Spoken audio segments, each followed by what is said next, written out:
Alright, today's August 9th, 2018. It's a Thursday, and I wanted to make a video about this little kit that I got from Eastwood, carbide deburring.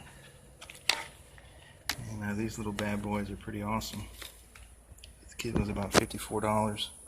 It's got 8 pieces to deburr.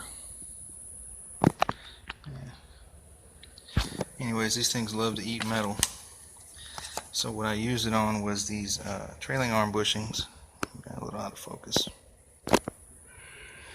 So I've always struggled pumping these things in, mainly after powder coat, because the coating adds thickness to it and it won't let the bushing slide. So I'm always struggling and mangling up the trailing arms. Well, this time I ordered this little kit and it worked awesome.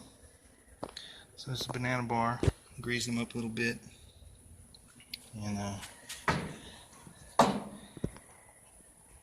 see, they pop right in using the C-clamp press from the previous video. This was the one that I did on Sunday that before I got the bits, so this was compressing and it got a little mangled a little bit, but we were able to get it pressed in to where it should be. Just looks a little